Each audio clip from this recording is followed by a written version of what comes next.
Have you ever felt that sinking feeling in your stomach? That moment when you realize you're completely broke? I know I have. I woke up one morning, tried to buy a coffee, and my card was declined. I tried another one.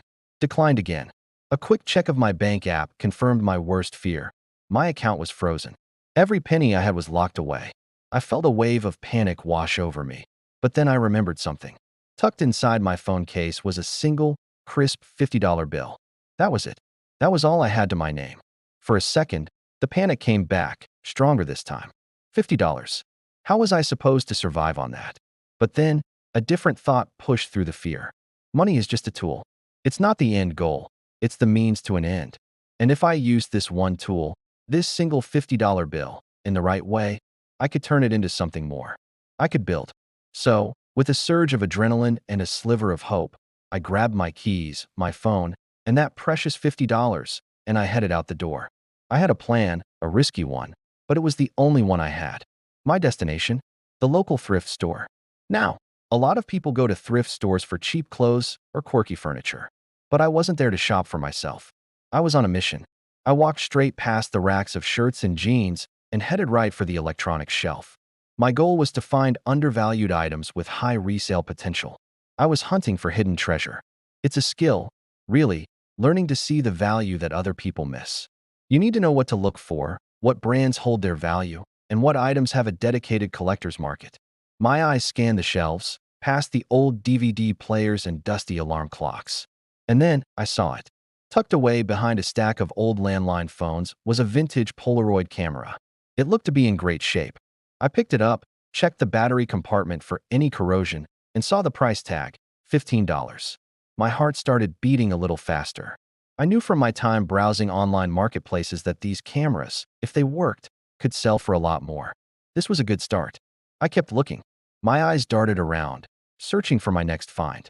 On a lower shelf, I spotted two board games, still in their original plastic wrap. They were popular strategy games, not just simple kid stuff.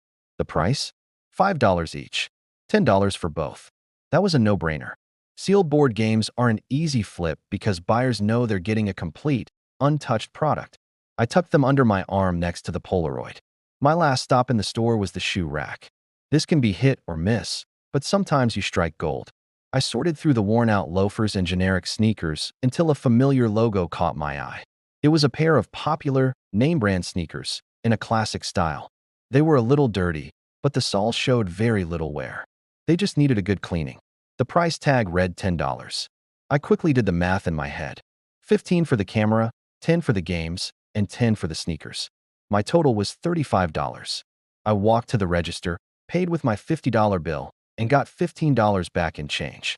I left the store with my haul and a feeling of cautious optimism. Step 1 was complete. Back home, it was time for phase 2, cleaning and testing. This is the part that separates the serious flippers from the casual sellers. You can't just throw things online as is and expect to get top dollar. You have to put in a little elbow grease. First, I tackled the sneakers. I got out some cleaning solution, a brush, and a cloth, and I went to work. I carefully cleaned every part of the shoe, from the rubber soles to the fabric upper of the sneakers. After about 20 minutes of scrubbing the sneakers, they looked almost new. The difference was night and day. This was the make or break moment. I didn't have any film to test it, but I could check its basic functions. I popped in some fresh batteries for the camera, and to my relief, the flash charged up and fired perfectly. The rollers were clean, and all the mechanical parts seemed to move smoothly. While I couldn't guarantee it worked without a film test with the camera, all the signs were positive. I decided to list the camera as tested and powers on, flash works, which is an honest way to sell it without making a promise I couldn't 100% keep. Before listing anything, I did the most crucial step, market research. I went on eBay and searched for each item, but I didn't just look at the current listings. I filtered the results to show sold listings. This is a pro tip. It doesn't matter what people are asking for an item. It only matters what people are actually paying for it.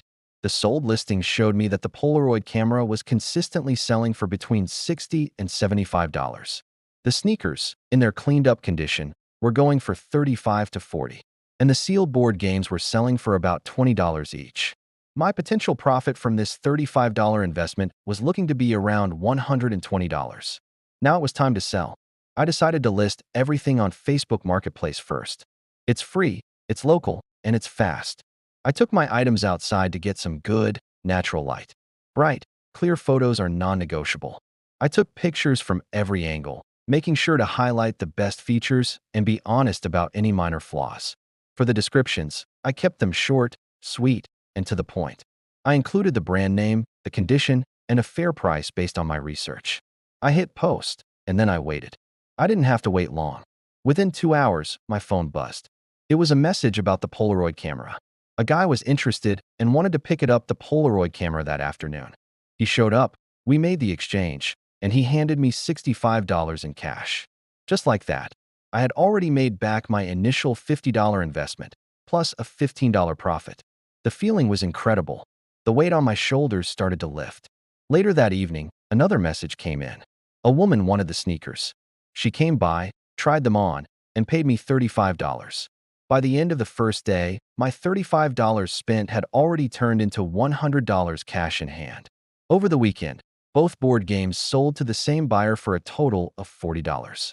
By Monday morning, I was holding $140. My initial $35 spent had become $135 in profit, and I still had the $15 in change from my original $50. Here's where most people might make a mistake. With that money in my pocket, it would have been so easy to celebrate. To go out for a nice dinner, buy a new video game, or just breathe a sigh of relief and put the cash away. But I knew that would be a waste of the momentum I had just built. The key to growing a small amount of money into a real income stream isn't to splurge, it's to reinvest. So, instead of spending my profits, I put every single dollar right back into the business. I went back to the thrift stores, but this time I had more capital to work with.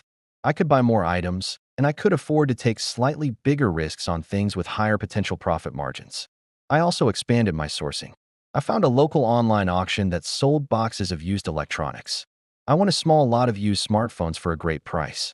I also invested a tiny bit of my profit into some basic shipping supplies, some bubble mailers and packing tape, so I could start selling on platforms like eBay and reach a national audience. This is how you build a business from nothing. You start small, you prove the concept, and you reinvest your profits to scale up. Within just 2 weeks, that single $50 bill had snowballed. It was no longer just about surviving. It was about thriving. My little flipping operation was consistently bringing in about $80 to $120 in profit per day. It became a reliable side income that completely changed my financial situation. The moral of this story isn't just about flipping items from a thrift store. It's about a mindset. It proves that you don't need a huge loan or a revolutionary idea to start making money. You don't need to be lucky.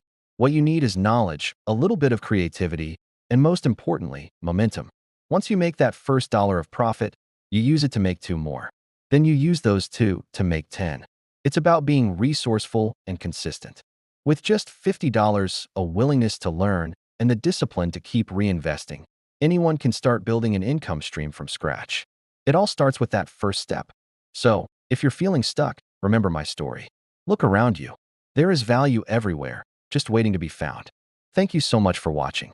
If you enjoyed this video and want to see more content about side hustles and making money, make sure to hit that like button and subscribe to the channel.